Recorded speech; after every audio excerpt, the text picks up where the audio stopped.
집단 휴진을 계속하기로 결정한 대한전공의협의회입니다. 전국 전공의들이 집단 휴진에 들어간 지 오늘로 11일째입니다.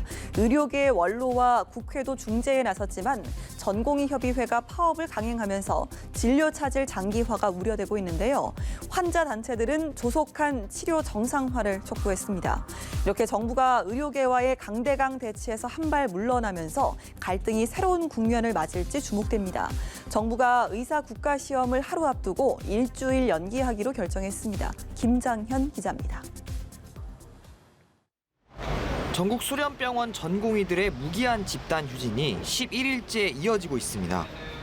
의료계 원로와 국회 보건복지위원장까지 나서 중재안을 내놨지만 전공의협의회는 정부의 의사정원 확대와 공공의대 신설 등 4대 의료정책의 전면 철회를 요구하며 집단 휴진을 지속하고 있습니다. 이에 대해 정부는 정책 추진을 강행 않기로 몇 차례 양보했는데도 집단 휴진을 계속하면 환자의 생명과 안전이 위험해지고 코로나19 대응에도 차질을 빚을 것이라며 진료 복귀를 거듭 촉구했습니다. 정부는 전공의들이 응급실과 중환자실을 중심으로 진료 복귀 명령을 이행하는지 3차 현장 조사를 벌이고 있습니다. 주요 대학병원들은 의료진이 부족해지자 외래 진료와 수술을 줄이고 있는데 그 피해는 환자들에게 돌아가고 있습니다. 서울대병원은 앞으로 일주일간 내과 외래 진료를 축소한다고 밝혔습니다. 서울 성모병원 외과 교수들은 다음 달 7일 하루 동안 응급 환자와 중환자, 입원 환자 진료를 제외한 외래 진료와 수술을 중단하기로 했습니다.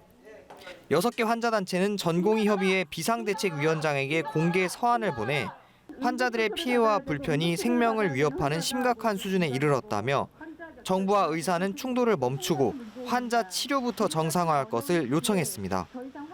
정부는 집단휴진 피해신고 지원센터를 가동해 환자 피해 신고를 받고 대체 진료병원을 안내하고 있습니다. 상당수 의대생도 집단휴진에 참여한 전공의와 전임의의 입장에 동조하는 가운데 정부는 내일부터 시작할 계획이던 내년도 의사 국가시험 실기시험을 일주일 연기하기로 했습니다. 정부는 응시 취소자가 전체 응시자 3,172명의 90%에 달해 내년 의료인력 수급 차질이 우려되고 의료계도 시험 연기를 요청하자 이같이 결정했습니다. 연합뉴스 TV 김장현입니다.